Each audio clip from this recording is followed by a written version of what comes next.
Hello friends, I hope you all are doing wonderful. Today, I, CA Pujin Kapadia, welcome you all on my today's lecture of the topic Accountancy and Taxation. Friends, you are very well aware that we have already started with the basic concepts of income tax. Before starting today's session, I would just like to recall all the topics that we have covered till date. So, first topic that I explained you guys was basically the broader classification of the taxes, that is direct tax and indirect tax. We have learned important word over here. If the burden cannot be shifted, then it is a direct tax. If a burden can be shifted, it is an indirect tax. Second, we studied the definition of income written in section 2, subsection 24, under which I explained you importantly three different points.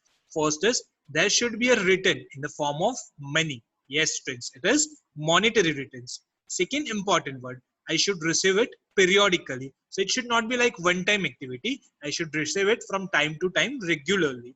The third important word over here is from a definite source. I have explained and given you the example. It is not like that. Today, I am receiving some amount from Mr. A. After 3-4 years, I am receiving some amount from Mr. B. No, then it is not an income. It should be from a definite source. In short, if I'm fulfilling all these three criteria of receiving returns in terms of money, second, periodically, and third, from a definite source, it is known as income. Now, I have explained you two different words that we are going to encounter in our further studies also. That is inclusive and exhaustive. What is inclusive, friends? If I have given a definition, if I feel that I need to add something to this particular definition, I can add it. Then such definition is known as inclusive definition. That is, you can add something in future if you want. But what is exhaustive? It is totally opposite of inclusive. It means what is given once and for all. You cannot change anything. You cannot add anything. It is known as exhaustive. But the definition of income that we studied was inclusive definition. Then we have taken care of the word assessee. First of all, I focused on the spelling. Double, double, double. Remember? A double S, E double S, double E. Defined under section 2, subsection 7. There are 5 different criteria. If you are falling under any one of it, you are known as assessee. The first one was if you are liable to pay anything, it may be tax, it may be interest, it may be penalty, anything. Under Income Tax Act 1961, you are termed as assessee. Second is any proceeding is going any case is going on the assessment for your own income, for yourself. You are again falling in the point number 2.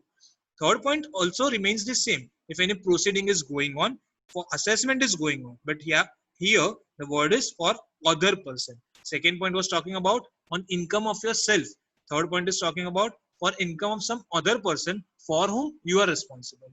So there is a minor difference between point number 2 and point number 3. Proceeding is there, assessment is there, but in second point it is on you, but in the third point it is on someone else for whom you are responsible. Fourth point is representative assessee, that is deemed to be an assessee. I gave you the example, the person who is below the age of 18 years, though he is earning his income, the income is going to be added into the income of the parents. So the parent is known as the representative assessee of his minor son or daughter. Last point was if I fail to pay or deduct tax before a certain due date, then I am known as assessee in default. In short, if you need to remember, if you are liable to pay anything, it may be tax, it may be interest, it may be anything under Income Tax Act 1961, you are known as assessee. Next point we have covered is previous year, assessment year. Now I feel you must be more expert than me in this particular topic. Current financial year is known as previous year, and the year following the previous year is known as assessment year. Then we have taken the technical definition like what is assessment year, what is previous year. I'm not repeating it once again, but there are 2 important points that you need to remember for previous year. First is if your business is newly started, then your previous year begins from the date of commencement. I have given you the example. I am starting my business from 1st July 2020, and the previous year is for 1st July 2020 to 31st March 2021. Yes, friends, it is going to be of only 9 months. If I am having some income in which I have given you the example that amount of rupees 1 lakh gets credited into my bank account, but I am not knowing from where it is being derived from, then for that particular income, the year in which the income tax authority determine the exact source, it will be considered as its previous year. So for example, I come to know in 2024-25 that acha, rupees 1 lakh was received from this particular source. Then for this 1 lakh rupees, the previous year is going to be 2024-25. And then at the end, we have to look at the general rule. Income of previous year is assessed in the assessment year. That is, whatsoever I am earning in this year, I am liable to pay tax on it in the assessment year, that is the following year. But there were certain exceptions to this particular rule on which we are supposed to pay tax also in the same year in which we are earning the income. This was what we have covered in our first lecture. And in second lecture, I have just covered one important topic for which I have told in each and every question paper, you are going to definitely find the question on this topic. It may be of 2 marks or 3 marks. What you will be given is, you will be given 5 to 6 names. You need to identify under which category it is falling. Fine. So the name of the topic is person, which is defined under section 2, subsection 31. Again, this definition is an inclusive definition. We have studied 8 broad categories in this particular definition. First was individual, in which I explained you any natural person. It can be you, it can be me, it can be Virat Kohli, it can be Amitabh Bachchan. Any person is termed under individual. Second is HUF, important word was family. Third is company, important word is limited or private limited. Fourth was firm, that is our partnership firm. Important word is Messrs, X and Brothers, Y and Sons, etc. Now, new words that you encountered this time was AOP and BOI. Let's see again what was AOP. AOP stands for Association of Persons. It is formed voluntarily so that there is no compulsion. You are forming it on your own will. You are forming it voluntarily. Second is any person can be its member. That is, out of this 8 category, any person can be its member. It is not like that only individual can be its member. Company can also be its member. Firm can also be its member. And third and the most important point, it is formed for some common purpose. For example, I have given over here Chamber of Commerce. What is its main purpose? To promote trade and commerce in a particular city. Cooperative Housing Society, to protect the interest of all the flat holders. Clubs, for example, I have given you the example of book club, to ensure the habit of reading. In short, it is formed voluntarily. That is no compulsion by any law. Any person can be its member, but for a common purpose. Now, against it, what is body of individuals? That is BOI. It is formed under operation of law. That is, it is formed under specific law. Second is only individual can be its member. That is, only natural persons can be the member of BOI. There is one common example which is being asked repeatedly, so I have written over here. ATIRA, that is Ahmedabad Textile Industries Research Association, is an example of body of individuals. Seventh category was local authority. That is, I have told you, any semi-government organization like municipal corporation. We are living in Surat, and SMC, Surat Municipal Corporation, is going to be the local authority. Any Nagar Palika is again also an example of local authority. Last is artificial juridical person. I told you any educational institute in specific, like any university, VNSU, Narmad South Gujarat University, high schools, any commerce high school, science high school, medical school, any school, all of it are going to be the part of artificial juridical person. This is what we have covered in the last lecture. I hope you are totally clear with all the categories of persons, because it is very, very, very important from the viewpoint of your examination. So now let's start with the today's topic. The topic that we are going to deal with today is dividend. Let's start with the same. It is defined in section 2, subsection 22. Easy to remember? 222. Yes, yeah. It is section 2, subsection 22. Definition is dividend. In general terms, you know what is dividend. A company is earning profit. At the end of the year, whatsoever it feels that it want to pass in terms of shareholders, the amount that is being given to the shareholders out of the profit is known as dividend. Yes, definition is going to remain the same, but it is going to add some technicalities to this particular definition. Let's see what is written over here. The first line reads, a share in the profits of a company given to its shareholder. So it is nothing. At the end of year, whatsoever I am earning, I am giving a share of it to my shareholders. This share is known as dividend.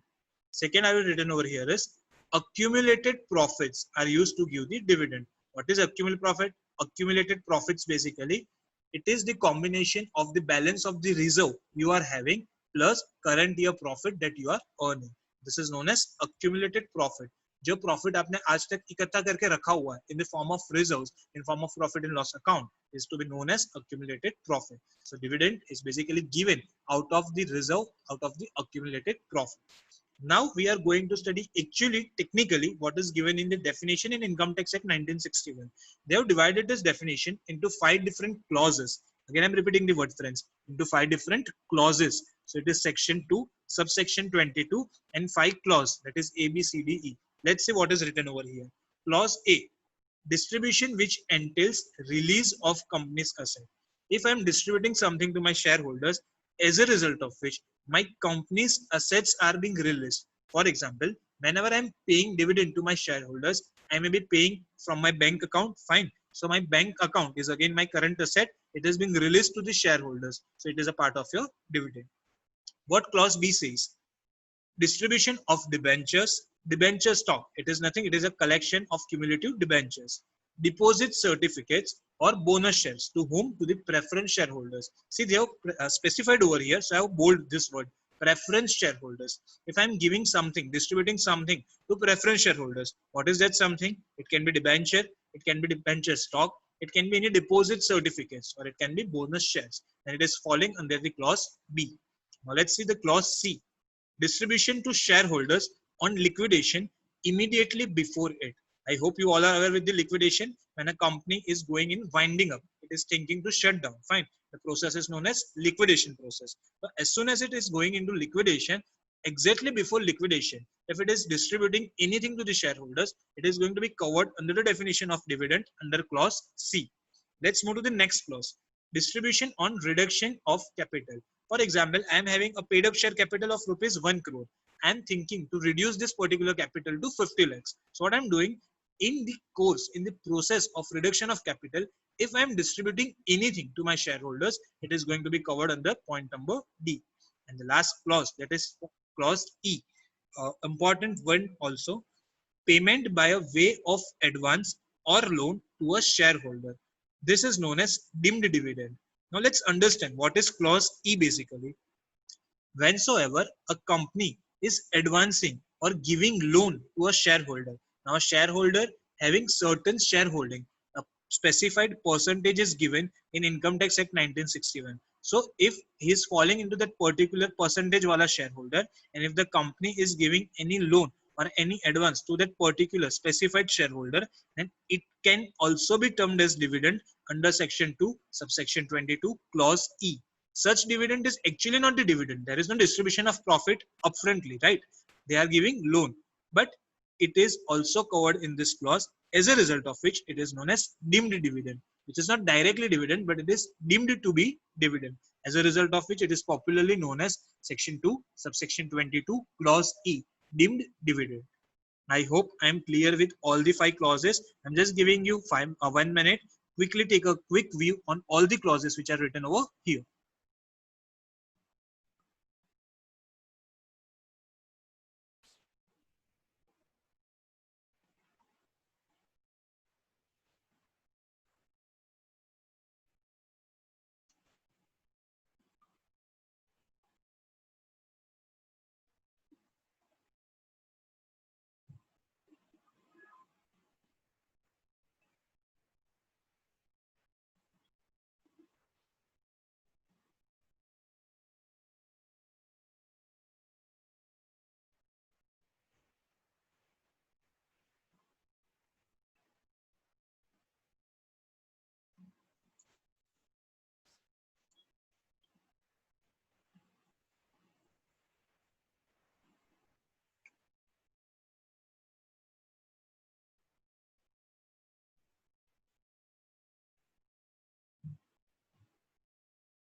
Well, friends, I hope you have taken a quick view on all the 5 clauses which are written over here. So I hope I am clear with the definition of dividend, section 2, subsection 22. You need to write the general meaning first, what I have written in the first 2 lines, and you are going to mention all the 5 clauses that I have given over here. Let's move to the second important topic, which is written over here, casual income. I hope you all are aware about what is income that we have studied previously. Now, what we are going to study? We are going to study casual income. Let's see what is written over here. The income which is unexpected. Now please focus on the words that I have highlighted over here. The income which is Unexpected, like you're not expecting something, but you have received that amount. Unforeseen, you have not forecasted that you will be receiving this thing, but you have received that particular part. Non-recurring, non-recurring is you are not getting it regularly, but all of a sudden for once you have got that particular amount. Or not received from a regular source, that is you are not generally getting amount from that particular source, but suddenly you got the amount from there. So you can just relate it. I have told three important points at the time of studying the definition of income. That was monetary returns. Second was which is recurring, fine, you are receiving from time to time basis. And third, it was from a regular source. In this particular definition, 2 points are being reversed, fine. It is non-recurring. There we have studied income should be recurring. Here we are studying it is non-recurring, not received from a regular source, and such kind of income is known as casual income. I hope you are getting it, fine. When I'll be explaining the examples, you'll be more clear about what is the casual income. Let's look at the examples. First is winnings from lotteries. You have take a ticket of lottery and luckily your number appears into the winning list and you won the lottery. Fine. So if you are earning any income out of this lottery, you might have not expected that you are going to win. The income is not recurring. Like you are not going to win lottery every day. Fine. And you are not receiving lottery from the same source every time. Is a result of which this income is known as casual income. Second, which I have written over here is any crossword puzzles, any races, any card games, any kind of gambling, all such income are a part of the casual income. So the important point you need to remember over here is any income which is unexpected, unforeseen, non-recurring, and not received from a regular source is known as casual income. Examples, I guess you would be more aware than me, winning from lotteries, puzzles, races, card games, gambling, etc. Now you are supposed to memorize one important point that is written over here. This income is taxable in a specific section, and the number of the section is 155 double B. Fine, it is 155 BB at a flat rate of 30%. The most important word to remember. So whenever it comes in examination as a short question, what is casual income? You are going to explain this particular meaning along with examples, but compulsorily you are supposed to mention this percentage. So, for example, I am doing job, I am earning income of rupees 3 lakh a year. Let's take an example, fine. And what happened during that particular year, I have filled a form of lottery in which I have won rupees 2 lakhs from lottery. So what is going to happen basically is at the end of the year, government is going to ask me to file income tax return under which I need to pay my tax liability also. So what I'm going to do is I'm going to consider two incomes separately. 3 lakhs is my regular normal income from salary. So I'm going to calculate tax as per the normal slab rate, which I'm going to discuss in the upcoming lecture. Fine. So I'm going to calculate tax normally. But for the remaining 2 lakh income that I have won from the lottery, I'm not going to use my mind. I'm directly going to tax it as 30%. What I'm going to do is 2 lakh ka 30%, that is going to be 60,000. 60,000 is the tax amount I need to pay for the casual income I have earned from the lottery. So basically what you guys are supposed to remember over here is first point, what is casual income? Second is examples of casual income. Third is at what rate it is taxable. It is taxable at a flat rate of 30%.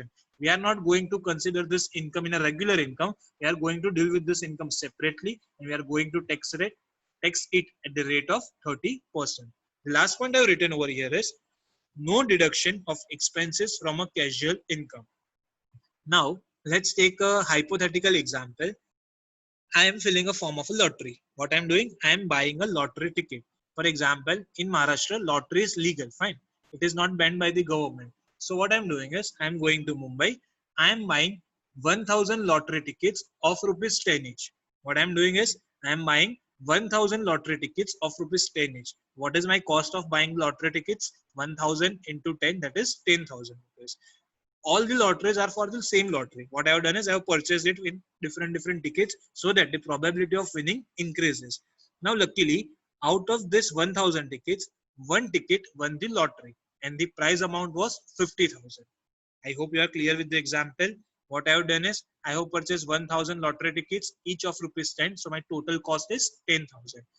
One ticket out of which won the lottery बाकी की 999 filled. Fine. So only one ticket won me the lottery of amount rupees 50,000.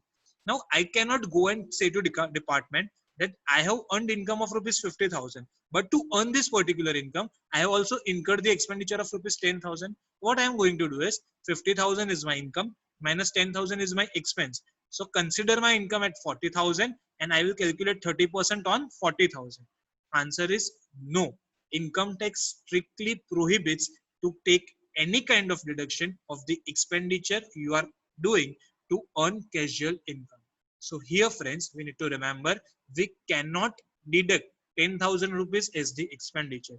So what I need to do is I am earning 50,000 rupees as casual income. Straight away 50,000 ka 30%, that is 15,000 rupees I need to pay as tax liability. I hope I am totally clear with this particular topic of casual income. Let's move forward to again one of the most important question of your chapter. Like person, I have told you, whenever you are going to go through the previous year papers, you are definitely going to find one more common question, that is agricultural income. I hope you study this particular answer also with the same details and same precision as you have done with the person's definition. Let's start what is given over here. First of all, agricultural income. As the name suggests, it is nothing. It is the income that you are earning from agriculture. अगर इतना simple होता तो हम यहाँ पढ़ते नहीं. Fine. So basically what we are going to do is we are going to deal with the technical provisions that are given in the Income Tax Act 1961. Where this thing is defined, it is defined under section 2, subsection 1A. Fine. It is section 2, subsection 1, capital A. Now what is given in income taxes? They have divided agricultural income into three broader parts. So first of all, what I need to memorize? I need to memorize the three important headings. The first heading is rent or revenue. As of now, we are just going to read all the headings first of all. First is rent or revenue. Second is income derived from such land through the following process that I have written over here, which you are going to deal in detail.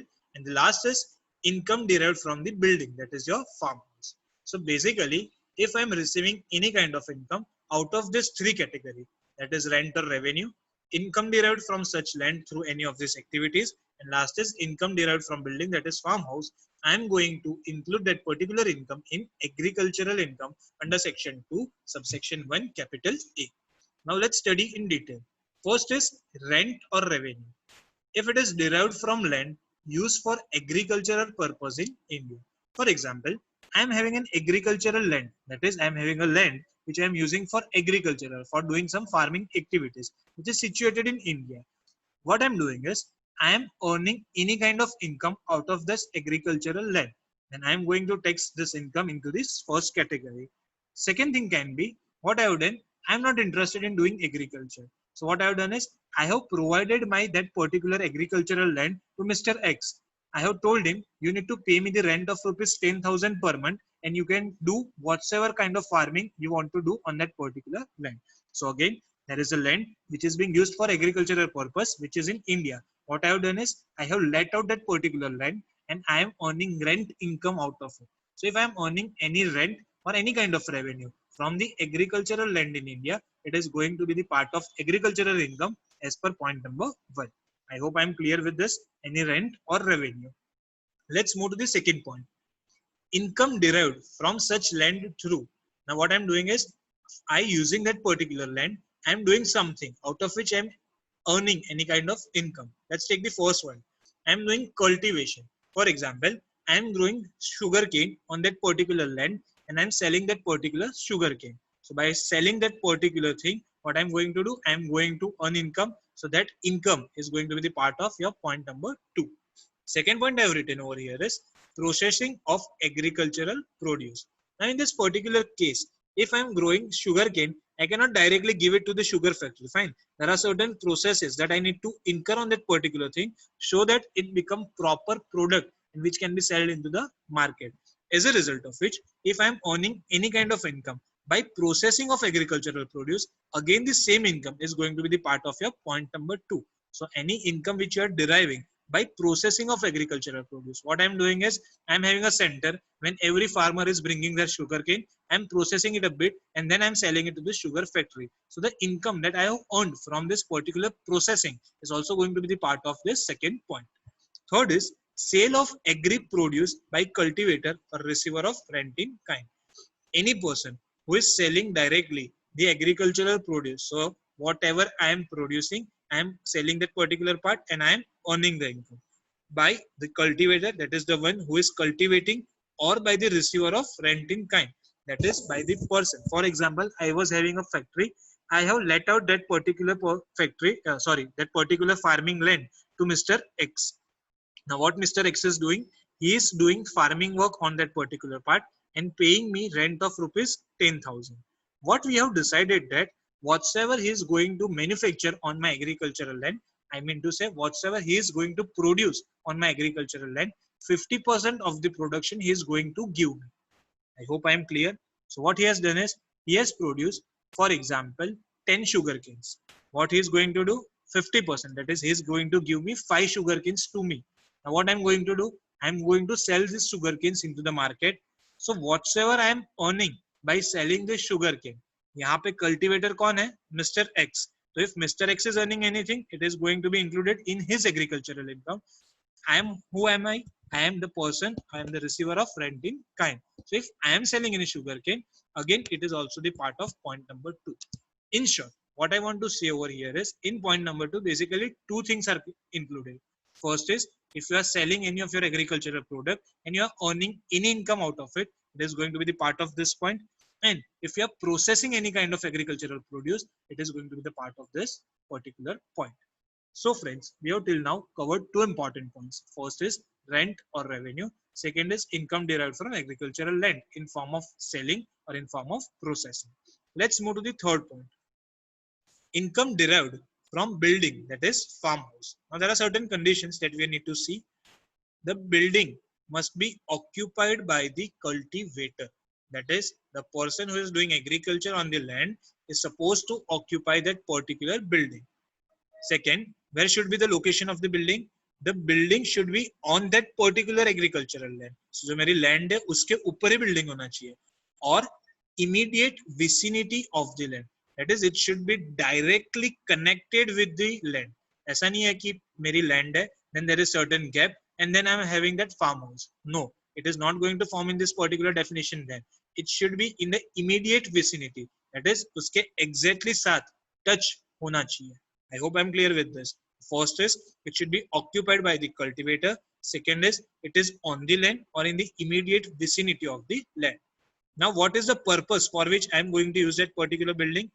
It is used for dwelling, that is for residence purpose, or as a storehouse, that is warehouse, or for other out activities. Means if I'm renting that particular farmhouse, then also it is valid for this particular thing.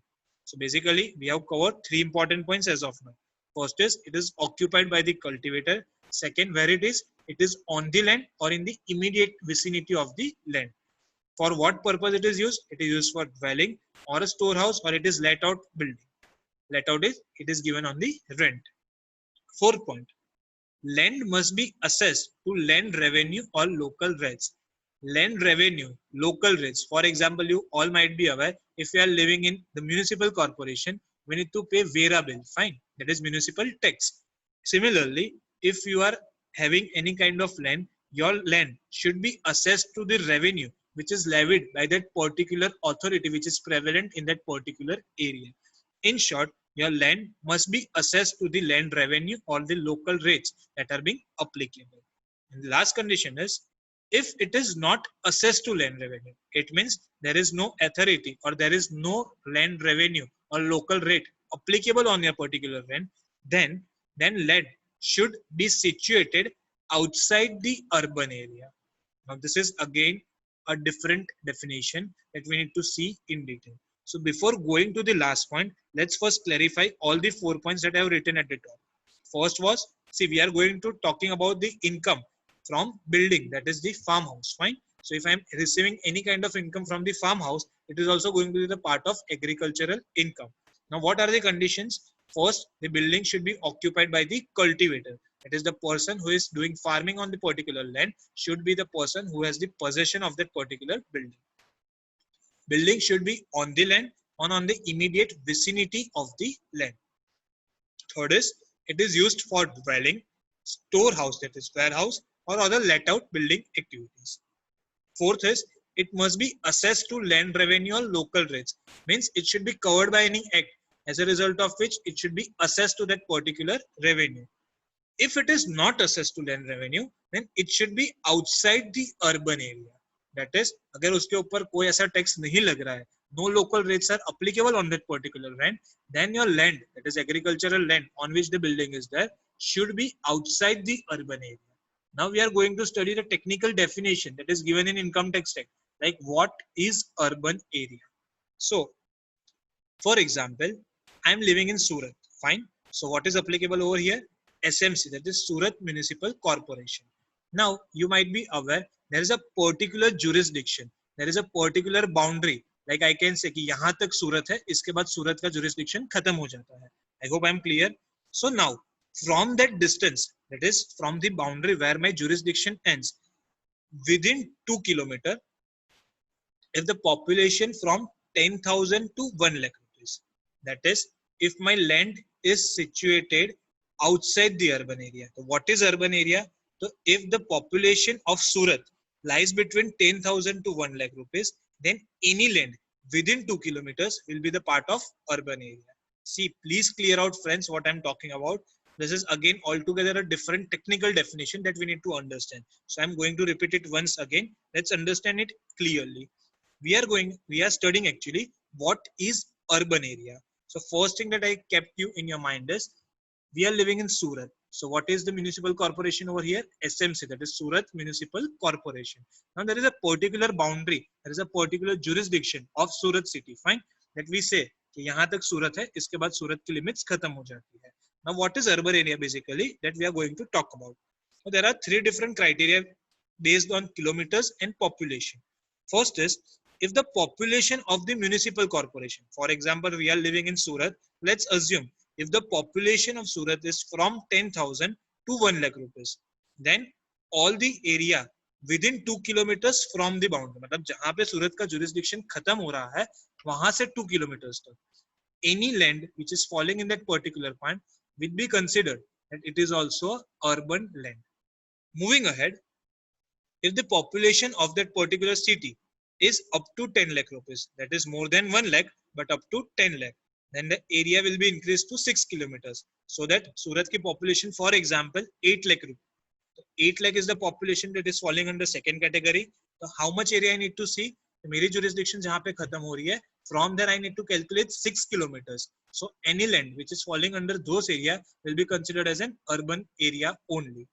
And the last part is if the population is above 10 lakh, which is the real case. Fine, the population of Surat is above 10 lakhs. So जहां से मेरी boundaries खत्म होती है सूरत की, वहां से I need to check 8 kilometres.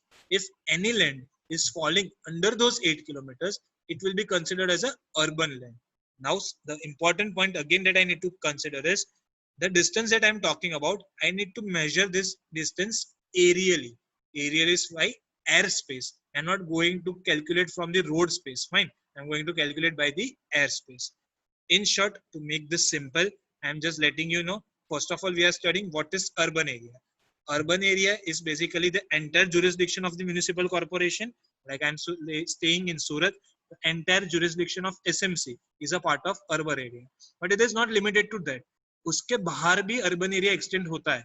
कहाँ तक? It depends on population. If the population is from 10,000 to 1 lakh, you are going to extend it for 2 kilometers. If population is more than 1 lakh, but up to 10 lakh, you are going to extend it for 6 kilometers. And if your population is more than 10 lakhs, you are going to extend up to 8 kilometers. You need to measure this distance aerially. So this is urban area. Now what this point actually has to do, हमने इतना detail में study क्यों किया urban area? Let's see the fifth point once again. If your agricultural land on which your building is situated, if it is not assessed to land revenue, then land should be situated outside urban area. It means अगर मेरी agricultural land ये जो area that we have studied उसके अंदर fall हो रही है, it is not going to be included in my agricultural income. So to tell it, my agricultural land, my land should be situated outside the given distance which is specified over here. I hope I am clear with the entire point that I have covered over here. What we have done till now is agricultural income defined in section 2, subsection 1, capital A, broadly classified into three heads: any rent or revenue income which is derived from agricultural land in India. Second is any income which is derived from such land through sale, cultivation, or any kind of processing. And third is any income which is derived from the building or the farmhouse. What are the conditions? It should be occupied by the cultivator. It should be on that agricultural land or in the immediate vicinity. That is exactly उससे touch होनी चाहिए. Third is it is used for dwelling, storehouse, or it is let out. That is, it is given on rent. It should be assessed to land revenue or local rates. Means there is some authority which is charging any kind of tax, any kind of rate on that particular land. If it is not covered by any kind of land revenue, your land should be outside urban area. That is, population के हिसाब से इतनी limit जो मैंने लिखी हुई है उससे वो बाहर होना चाहिए. How we are going to measure this particular limit? We are going to measure this particular limit aerially, that is your air space. So this is what I have covered. Still the topic of agricultural income is not over, but I would like to take a pause over here so that we can continue from here. So I see Pujan Kapadia. Thank you all for your patient listening, and I request all of you to revise this topic once again so that you can be much more clear and ask your doubts in the next session. Thank you, friends.